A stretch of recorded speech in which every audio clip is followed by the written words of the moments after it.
Picture this. It is Friday afternoon. A manager opens the dashboard. Everything is green. Beautiful. We love green. People used AI this week. Great. Except nobody can tell whether the work actually got better. Did the drafts improve? Did customer follow-up get faster? Did the team save time? Or did the same three enthusiastic people do all the experimenting while everybody else smiled politely and went right back to the old workflow? That is the next problem. Not access, not launch, not another heroic update in a slide deck. Visibility.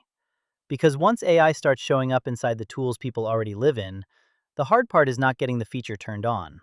The hard part is knowing whether it changed the work or just changed the screenshots in the status meeting. And if that feels a little familiar, yeah, same. Today, one workflow signal, one management signal, and one 45-minute block you can run this week without making your team hate you. Welcome to AI Change Desk. AI news you can use and change management you can execute. I'm Michael Hanna-Butros Meyering. Quick disclosure before we start. AI-assisted tools were used in parts of the research and production workflow. Final editorial judgment, risk posture, and release approval stayed human-led. Boundary note. This is operational guidance, not legal advice. These are my opinions and are not representative of any organization.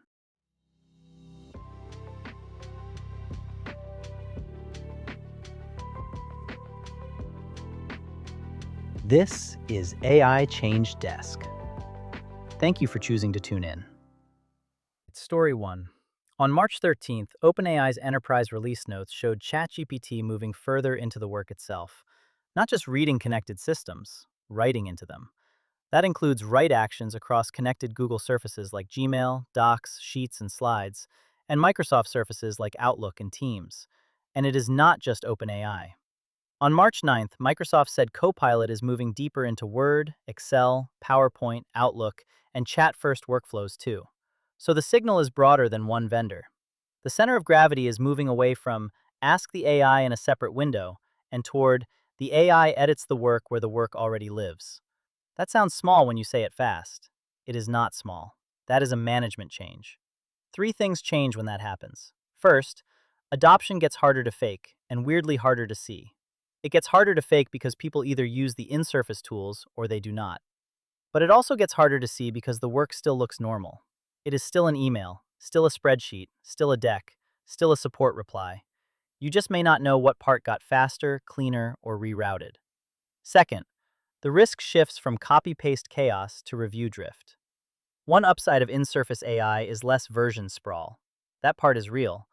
But the trade-off is the work can look more finished than it really is.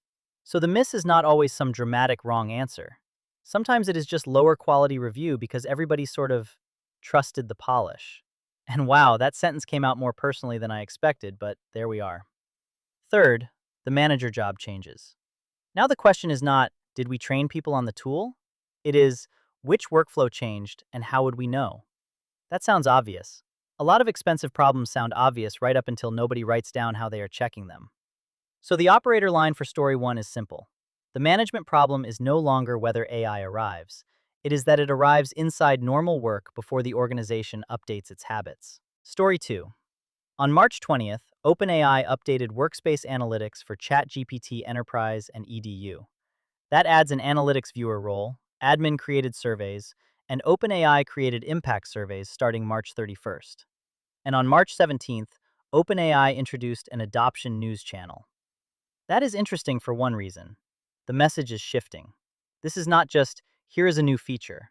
It is also, here is the layer that helps you see whether rollout is sticking. This is the part I think leaders should really pay attention to. Once the vendor starts shipping analytics, pulse surveys, and rollout communication tools, the market is telling you what the real customer pain is. It is not just model access anymore. It is whether usage becomes part of actual work or dies in a very polite training session. There is a hidden trade-off here, though. Visibility is useful. Surveillance theater is not. If people think the dashboard exists to shame them, you do not get better adoption. You get workarounds. You get performative usage. You get a lot of, yeah, we use it, and then the real work still happens somewhere else. Which is a very efficient way to waste time and morale at the same time. That is why I like the Wayfair case from March 11th as a grounding example. They did not say, everyone please use AI more.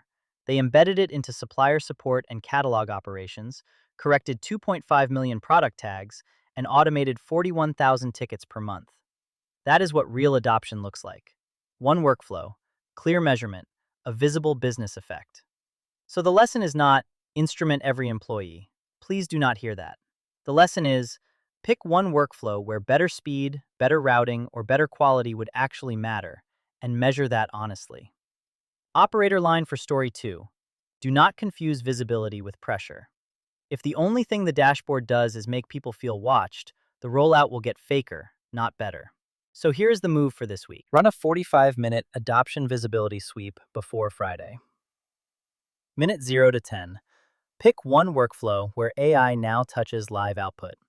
Sales follow-up, support triage, drafting, spreadsheet cleanup, catalog work. One lane only, not 12. We are not starting a transformation council here. Minute 10 to 20.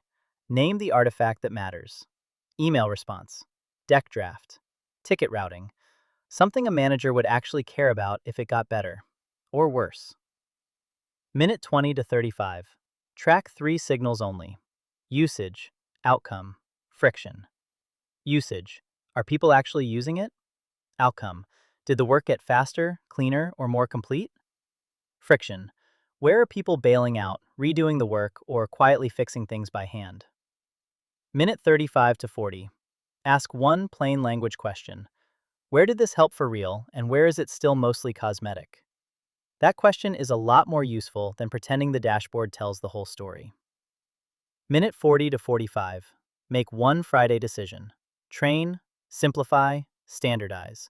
Or stop pretending this workflow is ready. That last option is underrated. Sometimes the best signal is that the rollout is early.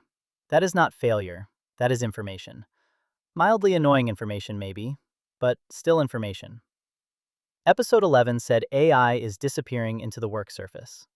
Episode 12 says the next management job is figuring out whether that change is actually real, without turning rollout into surveillance theater. The good news is you do not need a giant transformation office to start. You need one workflow, one honest manager, and 3 signals that tell you whether the work changed.